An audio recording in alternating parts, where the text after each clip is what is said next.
keep your eyes open to potential scams. As a child, I had a lot of financial restraints. Started as young as I can remember when we didn't have enough food. My biological mother would literally put a lock on the refrigerator so I wouldn't eat the food. Some may say that's cruel. Some may understand and maybe have the same thing happen to them. Finances were always an issue. Finances were always talked about. When were the food stamps coming? Whose house were we going to have to crash at because we didn't have heat? It's always something. As I got out of that situation and I was adopted in high school, when you start to have, your jobs. Now, I always did alternative jobs. I mean, starting at, probably 7. That's not an exaggeration. I would shovel snow, cut grass. Actually, the first job that I can remember is I would go up to Seatown in Central Islip. It was like a Publix. I would ask the person, "Hey, can I help you carry this out, sir? Hey, can I help you carry this out, ma'am?" And I know I was doing that at 7, 8, 9 years old, in that range. Now, listen, folks, I know we live in a different world, and you certainly don't want your 7 or 8-year-old getting on a bike and going 3 miles. I get it. I'm just telling you my story.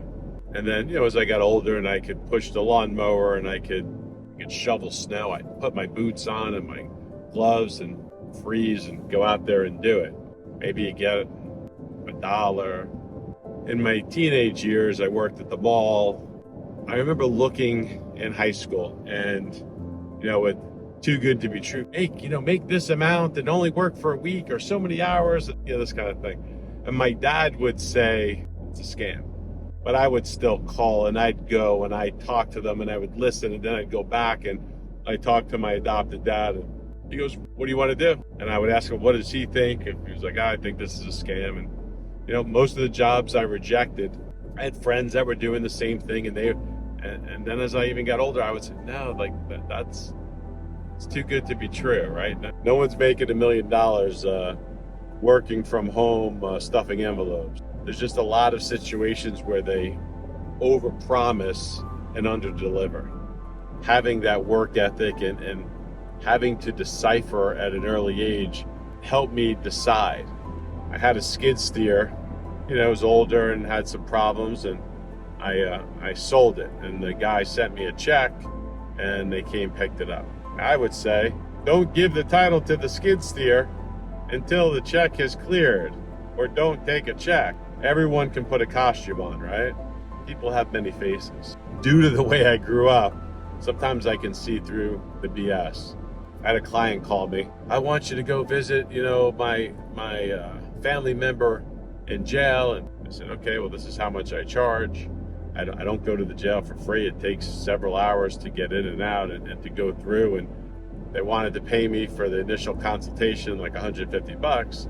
And then they wanted me to go to jail.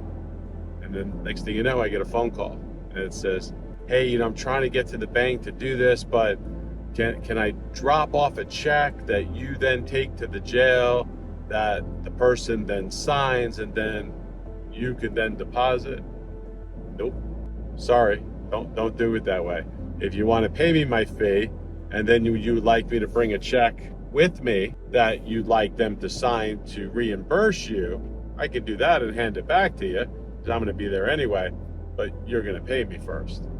Or I received so many calls from people who have been bamboozled or scammed, from buying a dog online to, purchasing kitchen cabinets from, some jerk who's taking money from one elderly person and then using that money to fulfill the work that they were supposed to do 6 months ago for another elderly person. And the world's a tough place.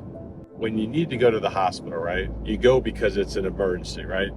The hospital, the emergency room is supposed to be life-saving medicine. It's an emergency. What do? The ER. They check to make sure the most serious things. It's like they have a checklist. Is this person going to have a heart attack any second or a stroke? Okay, they do the test for those things. Nope. Secondary, do they need an operation? Oh, okay, they got to sew the finger back on. Okay, fix that. Then they say follow up with your regular doctor. When someone calls me, I go, what's the worst thing that can happen based on what they're like? This person saying, "Hey, I'm going to give you the check and you take it to them and they sign it, what's the worst thing that could happen? That check could be insufficient funds. I could get to the jail and that person that is asking to sign could refuse to sign. Now I'm there, I've just spent my time and energy and I don't get paid. I don't know how to teach a course on not to be bamboozled, but have your guard up. You can still be kind and gentle with people. You can still be a Christian. You can still try to do the right thing. But sometimes doing the right thing is politely declining. A guy many years ago, I think I quoted, it was like, I don't know, $12,500 or $15,000, right?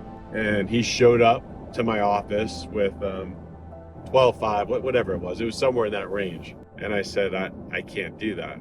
I can't take that cash. Now I know, yeah, right, sure, full. No, really, because now you're dealing with ethical duties. I don't know where this money came from. I don't know if this is drug money. I don't know if this is from illegal funds from some source, right?